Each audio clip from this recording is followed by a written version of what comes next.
Our devotional thought from Psalms today deals with the revelation that you receive of God. Now, before I start, I want to remind you of an old cliche story that is often told. Do you want people to smile at you? Smile at them first.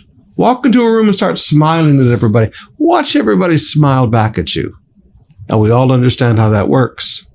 But now let me read you these verses. Psalms 18, beginning with verse 25. To the faithful, you show yourself faithful. To those with integrity, you show your integrity. To the pure, you show yourself pure. But to the crooked, you show yourself shrewd. There are many people that don't understand that the revelation you receive of God is kind of a reflection of who you are. Let me say that again. The revelation you receive of God is kind of a reflection of who you are and how you treat God. Do you remember earlier in Matthew 7, verse 12, how Jesus, I taught you, distills the entire Old Testament, all on prophets, into just a simple thought? Matthew 7:12, do to others what you would like them to do to you. This is the essence of all that is taught in the law and the prophets. Now think about that for a moment. How do I want God to treat me? Okay. To the faithful, God shows himself faithful. When you're faithful to God with your tithe, you're faithful to God with your offerings, you're faithful to God in serving him and bringing the world to Jesus and evangelizing, you're faithful in helping the poor, you're faithful in fulfilling his will for your life. To the faithful, God shows himself faithful. To those with integrity, God shows his integrity. Now, integrity is a big fancy word that people misuse. Basically, it means transparency.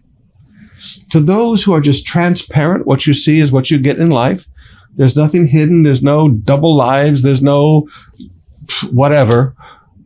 God shows his total transparency. You understand the character of God. You understand why God does what he does. Like Moses, you understand not just the acts of God, but the ways of God. To the pure, people who just live a pure life, God shows his purity. But to the crooked, now when people are crooked, God shows himself shrewd. Now please forgive me. You cannot out-crooked God. Now there is no crookedness in God because God cannot sin.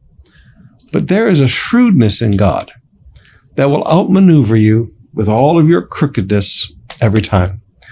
I sat down with a businessman one time, and he used to tell me that he had a business model where he was going to plan to extort churches and get churches.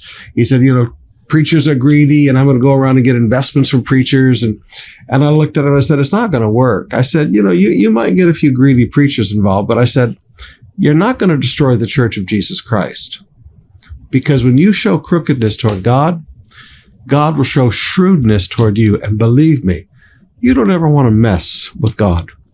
So my question is this: what do you want to experience from God? Then why don't you live that way? You want to experience the faithfulness of God to his promises? Then live faithful. You want to experience the integrity of God? Then live a life of integrity. You want to experience the purity of God? Then live a pure life. How we live, we treat others as we want them to do to us. That is the essence of the law of the prophets, and that is what brings the revelation of God.